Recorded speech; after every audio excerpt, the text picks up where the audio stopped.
আজকে ঘুরতে বের হয়ে যে এমন একটা বিপদে পড়বো সেটা আসলে জানা ছিল না। এই ভিডিওটা আমার কালকের করা, মানে শুক্রবারের আর কি। আমি যেহেতু ভিডিও বানাই আর আমার বরের শুক্রবার করে বন্ধ থাকে অফিস, সেই কারণে আমাদের একটু ঘুরতে বের হতেই হয়। সচরাচর ভিডিও করার উদ্দেশ্য বলতে পারেন, যে যেটা ভাবেন। আসসালামু আলাইকুম, কেমন আছেন সবাই? আশা করি সবাই ভালো আছেন, আমিও ভালো আছি আলহামদুলিল্লাহ। ওখানে কি আমার বিপদে পড়ার কারণটাও দেখতে পাইছেন করছেন তো? হ্যাঁ, আপনি যেটা ভাবছেন সেটাই। একদম বৃষ্টিতে আটকে ছিলাম 1.5 ঘন্টার মতো। শুক্রবারের দিন সচরাচর প্রত্যেক দিনের মতোর চাইতে অনেক বেশি কাজ থাকে সকাল থেকে। আর ভিতরে আবার বরটা বাসায় থাকে, আর তার এটা খাবো ওটা খাবো বায়না করে। আর সকল আবদার পূরণ করার পরে কিন্তু আমরা বিকালের দিকে একটু বাহিরে বের হই ঘোরার উদ্দেশ্যে এন্ড ভিডিও করার জন্য। কুমিল্লাতে এসেছি বেশ কিছুদিন হলো, তো কোথায় কি আছে এখনো পর্যন্ত জানি না। আমরা আস্তে আস্তে সবকিছুই দেখানোর চেষ্টা করব আপনাদের। শুধু কুমিল্লা কেন, আরো অনেক জায়গায় দেখানোর চেষ্টা করব আমার ভিডিওর মাধ্যমে। শুধু আমার ভিডিওর সাথে থাকতে হবে এবং আমার পাশে থাকতে হবে, আর টুকটাক একটু সাপোর্ট করতে হবে। ওকে, আমরা মানুষ কিন্তু একদমই অভ্যাসের দাস, আর প্রতিনিয়ত যে কাজগুলো করি বারবার সেগুলাই করার চেষ্টা করি।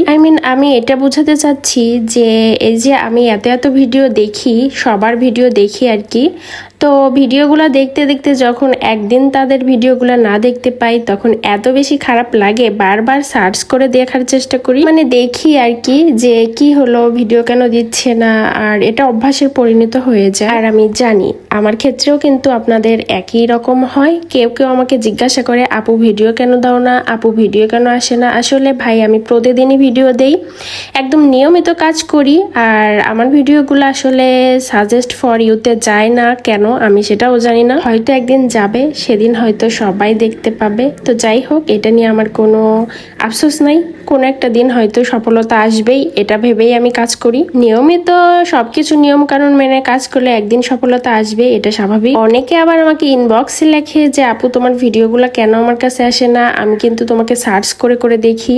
তো এগুলো শুনেও ভালো লাগে যে আমার মতো অনেকেই, এই যে আমি যেমন অন্যদের ভিডিও দেখার জন্য একদম আসক্ত হয়ে থাকি, তেমন কিছু কিছু লোকজন আছে আমার ভিডিও দেখার জন্য এরকম আসক্ত হয়ে থাকে। আর আমার ভিডিও করতে এই জন্য আরো বেশি আগ্রহ জাগে তাদের জন্য আর কি, বেশি বেশি ভিডিও করা। যাই হোক, বক তো মেলাই করলাম তাই না। এবার একটু বলি, ওই যে বৃষ্টি পার করে কোথায় ঘুরতে এসেছি। একদম আমি কিন্তু ভিজে আছি এখনো, দেখেন আমার হিজাবটা এখনো ভেজা, পুরোটাই ভিজে গিয়েছিলাম। তো এই যে গোমতী নদীর ধারে এসেছি, যদিও আমাদের গন্তব্য ছিল অন্য একটা জায়গাতে, তো শর্টকাটে এখানে সময়ের স্বল্পতার কারণে তো আমার নৌকাতে ওঠার কিন্তু খুবই ইচ্ছা হয়েছিল, বাট উঠলাম না কেন জানেন, বাচ্চাটা খুবই ভয় পাচ্ছিল, যার কারণে আমি